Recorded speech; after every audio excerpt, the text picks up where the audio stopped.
My name is Donna Freeman, and I'm 29 years old.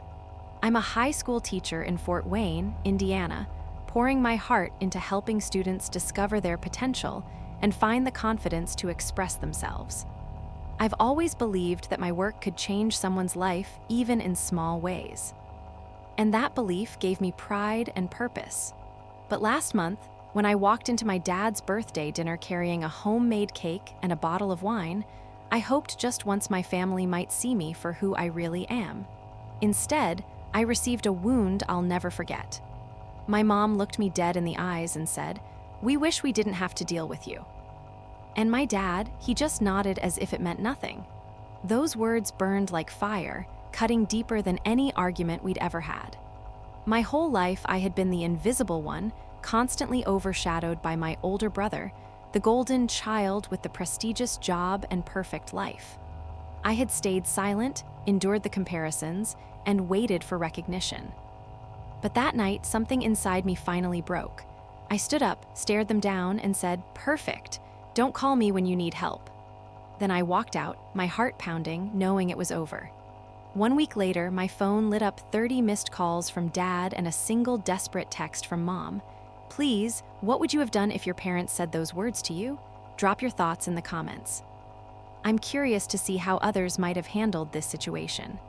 Growing up in Fort Wayne, Indiana, our middle-class life looked picture perfect. Nice house, annual vacations, Sunday dinners, but beneath it all, I was the odd one out. My older brother, the golden child, was the star, a lawyer with a corner office. He just bought a sleek new house and landed a big promotion. My parents couldn't stop bragging. My father, retired from a bank job, would beam every time my brother's name came up, recounting his latest courtroom win. My mother, who manages a local retail store, would chime in, praising his work ethic, his charm, his everything. Me, I'm just Donna, the high school English teacher helping kids navigate Shakespeare and their own struggles. I love my job, but to my parents, it's a dead-end career not ambitious enough. For years, I tried to win their approval. I organized family events, Thanksgiving dinners, birthday parties, even a surprise anniversary for my parents. I'd spend hours planning menus, decorating, making sure everything was perfect. Once I lent my mother $2,000 when her car broke down, no questions asked. Another time, I drove 3 hours round trip to pick up my father's old friend from the airport when my brother was too busy. But no matter what I did, it was never enough. At every gathering, they'd steer the conversation back to my brother's achievements, his new car, his fancy clients. If I mentioned a student I'd helped through a tough time, like one who'd nearly dropped out but graduated because of my support, my mother would nod politely, then say, "That's nice, but your brother just closed a huge case." My father would agree, adding, "He's really going places." It wasn't just the dismissal that stung, it was the constant comparison. Growing up, I'd hear, "Why can't you be more like him?" My brother soaked it up, never once defending me. His wife, always by his side, would smile and nod as if I didn't exist. I kept showing up though, hoping one day they'd see me. I'd call my mother every week, checking in, offering to help with errands. I'd sit through their stories about my brother, swallowing the hurt, thinking maybe this time they'd ask about my life. They never did. My best friend, a fellow teacher, kept telling me to stop trying. "They don't deserve you," she'd say over coffee at our favorite Fort Wayne diner. She was right, but I couldn't let go. Family is supposed to matter, right? The worst part was how they took me for granted. Last year, I spent weeks organizing my father's retirement party. I booked the venue, sent invites, even paid for half the catering, $500 out of my own pocket. My brother showed up late, gave a quick toast, and got all the credit. My parents thanked him for making it special. I stood there forcing a smile while my mother hugged him. They didn't even mention my name. Another time, I helped a student write a college essay that got her a full scholarship. I was so proud I told my parents at dinner. My father barely looked up from his plate. "That's good," he said, then turned to my brother. "Tell us about that new client of yours." It was like I was invisible. I kept thinking if I tried harder, they'd notice. I'd bring homemade desserts to dinners, offer advice when my mother complained about work, even helped my father with his taxes when my brother didn't have time, but nothing changed. My brother was their pride and joy. I was just the backup. My best friend saw it clearly. "They're using you," she said one night as we graded papers together. "You're worth more than this." I wanted to believe her, walking away felt impossible. Family is supposed to stick together even when it hurts. So, I kept showing up hoping for a moment when they'd see me as more than a disappointment. That hope carried me right into my father's birthday dinner, where everything was about to change. That evening felt heavier than usual. I sat at the dining table in my parents' Fort Wayne home, the smell of roasted chicken and mashed potatoes filling the air. My father's birthday dinner was in full swing. The table crowded with relatives and a few of his old bank colleagues. My older brother Eric held court as always. He leaned back in his chair, grinning as my mother gushed about his latest triumph, a big promotion at his law firm. "He's running the whole department now," she said, her voice dripping with pride. "And that new house of his 3 bedrooms, modern kitchen, just stunning." My father nodded, raising his glass to Eric, making us proud. Everyone cheered, clinking glasses, while I forced a smile, my fork poking at my plate. His wife, sitting next to him, beamed like she'd won the lottery. I'd heard it all before, the endless praise for Eric's achievements, but I thought tonight might be different. I'd had a tough week at school, but also a win. One of my students, a quiet girl named Lily, had been struggling with panic attacks, barely showing up to class. I'd spent weeks talking her through it, connecting her with a counselor, even helping her rewrite a late essay to pass English. She just told me she was back on track, even thinking about college. It felt like a small victory, the kind that keeps me going. So, when the table quieted for a moment, I took a deep breath and spoke up. "I had a good week too," I said, looking around. "One of my students was in a rough spot, but I helped her through a crisis. She's doing so much better now." The words barely left my mouth before my mother cut in. "That's nice, Donna," she said, her tone flat like she was humoring a child. "But teaching such a simple job. Have you thought about doing something bigger like Eric, maybe go back to school, get a real career?" The table went silent. My father looked down at his plate, not saying a word. Eric smirked, swirling his wine glass. His wife glanced at me, then away like she hadn't heard. My cheeks burned, but I tried again. "It's not simple," I said, my voice tighter. "This girl was falling apart. I spent hours helping her, and now she's got a shot at college." My mother waved a hand, dismissing me. "That's sweet, but let's be real. Eric's out there winning cases, buying property. You should aim higher, Donna." I gripped my napkin, my knuckles white. I wanted to scream that teaching wasn't lesser, that helping a kid like Lily mattered. But the words stuck in my throat. My father finally looked up, but only to say, "She's right, Donna. You could do more." Eric leaned forward, his voice smug. "Teaching's fine, but it's not exactly changing the world, is it?" His wife giggled, covering her mouth. The relatives murmured some nodding, others avoiding my eyes. I felt like I was shrinking, my efforts reduced to nothing in their eyes. I'd spent years trying to prove myself, showing up for them, but here I was invisible again. The conversation shifted back to Eric, his new car, his next big case. I sat there barely touching my food, the chatter blurring into noise. My mother laughed at one of Eric's jokes, her eyes sparkling while my father clapped him on the shoulder. I was just a guest at their table, not their daughter. Every word they said about Eric felt like a jab, reminding me I'd never measure up. I kept my head down, trying to hold it together, but inside I was boiling. I'd come to this dinner hoping for a moment of connection, but all I got was the same old script: Eric's the star, and I'm the disappointment. The dessert plates were cleared, and the mood shifted. The chatter at my father's birthday dinner died down as my mother leaned forward, her wine glass in hand, a serious look on her face. "We need to talk about the future," she said, glancing at my father. The relatives fell silent, their eyes darting between her and my older brother, Eric. I sat stiffly still, stinging from my mother's earlier dismissal of my work. My father nodded, folding his hands. "It's time we sorted out the estate," he said. "The house, the savings, everything we've worked for." My stomach twisted. I'd never heard them talk about this so openly, not with me in the room. My mother spoke first. "Eric's done so well," she said, her voice warm as she looked at him. "He's reliable, successful. It makes sense for him to handle most of it." Eric sat up straighter, his chest puffed out. His wife squeezed his arm, her smile wide. "We're thinking of leaving the house to you, Eric," my father added. "You've got a family, a future to build. It's only fair." I blinked, trying to process. The house where I'd grown up, where I'd carved my initials into the backyard tree, was being handed to Em. Why brother like I didn't exist? I opened my mouth to speak, but my mother kept going. "You're the one we can count on," she said to Eric. "Not everyone pulls their weight." That hit me like a punch. "What's that supposed to mean?" I asked, my voice sharp. The table went quiet. My mother raised an eyebrow like I'd overstepped. "Oh, Donna, don't make a scene," she said. "You know what I mean. Your teaching job, it's fine, but it's not like you're building anything substantial. You're more of a burden than a help." My heart stopped. A burden I'd spent years helping them, planning their parties, lending money, being there. My father didn't look at me, just sipped his coffee. Eric leaned back, his lips twitching like he was enjoying this. His wife stared at her plate, silent. I couldn't stay quiet.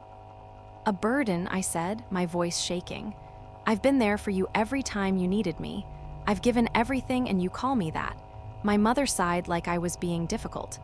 "Donna, let's be honest," she said. "Eric's the one who's made something of himself. You're just there. We wish we didn't have to deal with you." The words landed like a blade. My father nodded, his face calm like he agreed completely. The relatives shifted uncomfortably, but no one spoke up. Eric's wife glanced at me, then away, her silence louder than words. I stood up my chair, scraping the floor. "You're wrong," I said, my voice low but steady. "I've given you more than you deserve." My mother rolled her eyes. "Don't be dramatic," she snapped. Eric chuckled, muttering, "Always making it about you." I looked around the table at the faces that wouldn't meet my eyes. My whole life, I'd tried to prove I was enough, but in that moment, I saw the truth. They'd never see me, my father's nod, my mother's words. They weren't just a slip, they meant it. I grabbed my purse, my hands trembling. I wanted to scream, to flip the table, to make them feel the weight of their words, but I held it together barely. I took one last look at my parents, at Eric's smug face, at the family that had just written me off. I'd come to this dinner hoping for a shred of respect, but I was done begging for it. I turned, walked out of the dining room, and left my parents' Fort Wayne house behind the front door, clicking shut with a finality that echoed in my chest. Outside, the cool night air hit me like a slap. I climbed into my car, hands trembling as I gripped the steering wheel.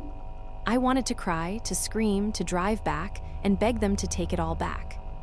But something deeper kept me still, a resolve I hadn't felt before. For years, I'd poured myself into that family, trying to earn a place they'd never give me. I'd stayed up late planning their events, dipped into my savings to help them. Sat through their endless praise of Eric, and for what? To be called a burden, to be erased no more. I wasn't going back to that table, to that life of begging for scraps of their approval. I was done. Driving home to my small apartment, I felt the weight of that decision settle in. It hurt, God. It hurt, but it also felt like freedom. I wasn't just leaving a dinner. I was leaving behind years of trying to fit into their mold. I thought about my students, the kids I'd helped find their strength, like Lily, who'd smiled for the first time in weeks when she passed her English class. That's who I was. Not a burden, but someone who made a difference. I pulled into my parking lot, the street lights casting shadows across my dashboard, and made a promise to myself I was going to live for me now, not them. The next morning, I woke up with a fire in my chest. I didn't want their calls, their apologies, if they even came. I sat at my kitchen table sipping coffee and wrote a list. First, I'd protect my peace. I'd change my number, my email, anything that tied me to their expectations. I didn't want to hear my mother's voice or my father's excuses or Eric's smug comments. I called my best friend, Irene, a fellow teacher who'd always seen through my family's nonsense. "I'm done with them," I told her over the phone. She didn't hesitate. "Good," she said. "You're worth more than their garbage." Her words steadied me like a lifeline. I spent the day tying up loose ends. I contacted my phone provider, switched to a new number, and set up a fresh email account. I didn't tell my parents or Eric. Let them figure it out. I thought about my father's birthday gift, a leather-bound journal I'd picked out because he loved to write. It was still in my trunk, unopened. I decided to donate it to the school library instead. My mother's voice played in my mind. "We wish we didn't have to deal with you," but I pushed it away. I wasn't going to let their words define me anymore. By evening, I felt lighter, like I'd shed a weight I'd carried for years. I called another teacher, Martha, who'd invited me to a book club before. "I'm in," I said, surprising myself with how sure I sounded. She laughed, thrilled, and told me about their next meeting. I also signed up to volunteer at a local community center, something I'd always wanted to do, but never had time for, always too busy with family obligations. That night, I lay in bed staring at the ceiling, still hurting, but certain. I was building a life that was mine, and I wasn't looking back. A week had passed since I walked out. My phone now with a new number buzzed with notifications from friends and colleagues, but none from my family. I'd made sure of that. I'd switched my email too, severing every digital tie to my parents and Eric. The first few days were quiet, almost too quiet, like the calm before a storm. Then the calls started coming to my old number, the one I'd left behind. My provider sent me a log, 30 missed calls from my father, each one a silent plea I refused to answer. My mother sent a single text to my old email. "Please." It was short, desperate, but it didn't move me. I'd meant what I said. They didn't get to pull me back after years of pushing me away. I deleted the log, blocked their numbers on every platform, and moved on. Life in Fort Wayne took on a new rhythm. I threw myself into my work, finding purpose in my students. One boy, Jamal, had been failing English, too shy to speak in class. I started meeting him after school, helping him analyze poetry, watching his confidence grow with every line he read aloud. His first A on a quiz felt like my victory, too. Teaching wasn't just a job, it was my anchor. I leaned on Irene, my best friend who'd always had my back. We'd meet at a local cafe, sipping lattes, laughing over her dating disasters or my quirky lesson plans. "You're glowing," she said one day, her eyes bright. "This is the real you." She was right. I was finding pieces of myself I'd buried for too long. The book club I joined with Martha, another teacher, became my sanctuary. We met every Tuesday at a cozy Fort Wayne library, discussing novels over wine and cheese. I dove into stories, classics like Jane Eyre, modern picks like The Night Andal, finding solace in characters who fought for their place in the world. One night, I shared how Jane's resilience inspired me to stand up for myself. The group listened, nodded, and Martha squeezed my hand. "You're stronger than you know," she said. It felt like family, the kind I'd chosen, not inherited. I started speaking up more, sharing my thoughts without fear of being dismissed. The club wasn't just about books. It was about belonging. Volunteering at the community center filled my weekends. I signed up to mentor teens, helping them with homework or just listening when they needed to talk. One girl, Mia, reminded me of myself, quiet, eager to please, always overlooked. I taught her to write short stories, watched her light up when her work was praised. It healed something in me, giving her the validation I'd craved. The center's coordinator, a coach named Roger, noticed my dedication. "You're a natural," he said, his smile warm. We started chatting during breaks, bonding over our love for helping kids. He was kind, grounded, nothing like the arrogance I'd grown up with in Eric. Those conversations sparked something new, a flicker of hope for connections that didn't hurt. My days were full, my heart fuller. I'd come home to my apartment, grade papers with music playing, and feel a peace I hadn't known before.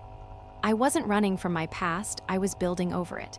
Irene and I planned a hiking trip, something I'd never done because I was always too busy with family obligations.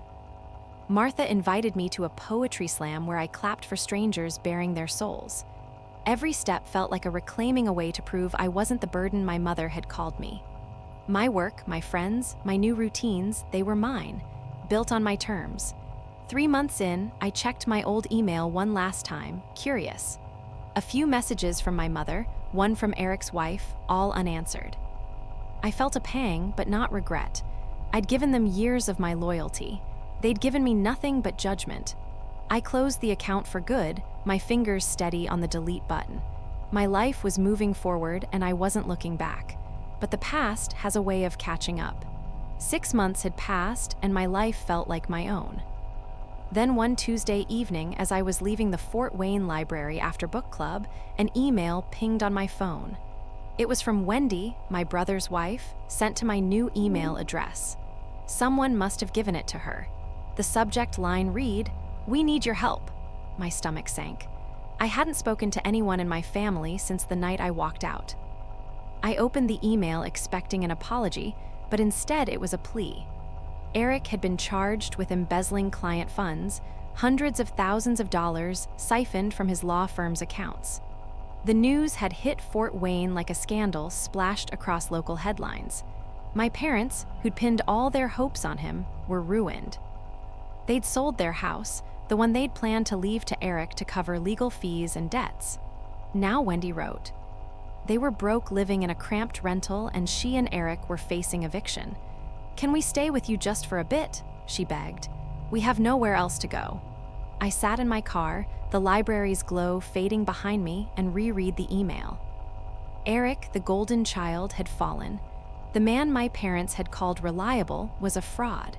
I felt a flicker of vindication, but it was drowned out by a deeper ache.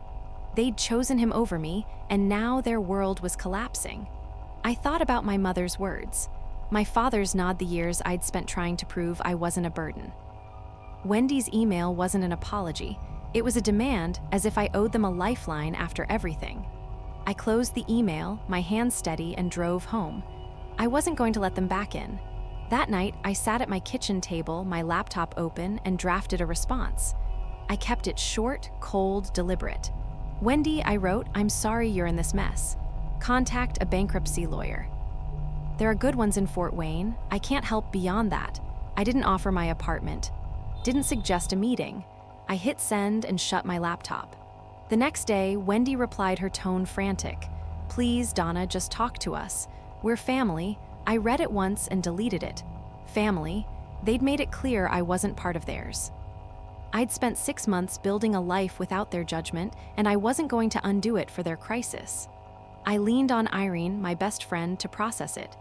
Over coffee at our usual cafe, I told her about the email. "They're desperate," I said, stirring my latte.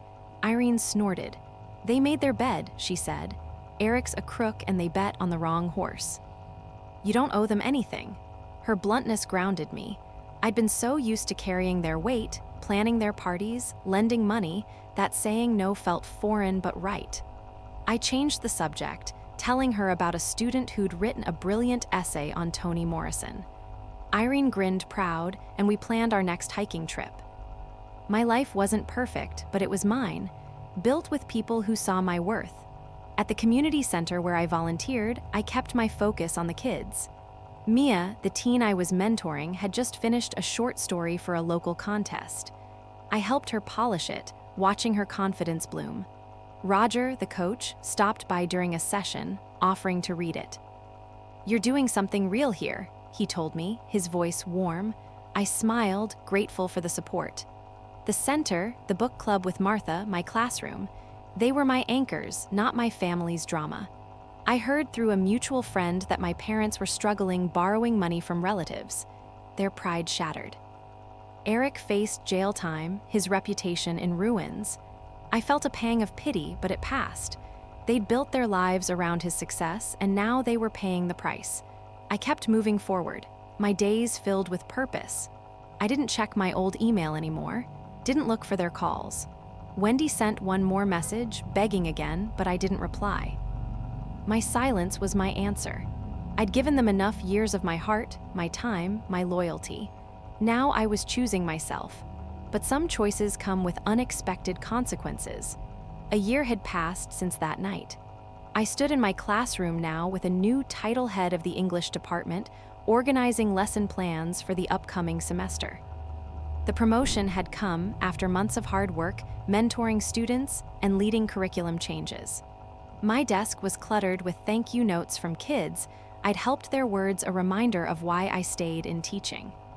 Outside of work, my life in Fort Wayne was rich with people who lifted me up.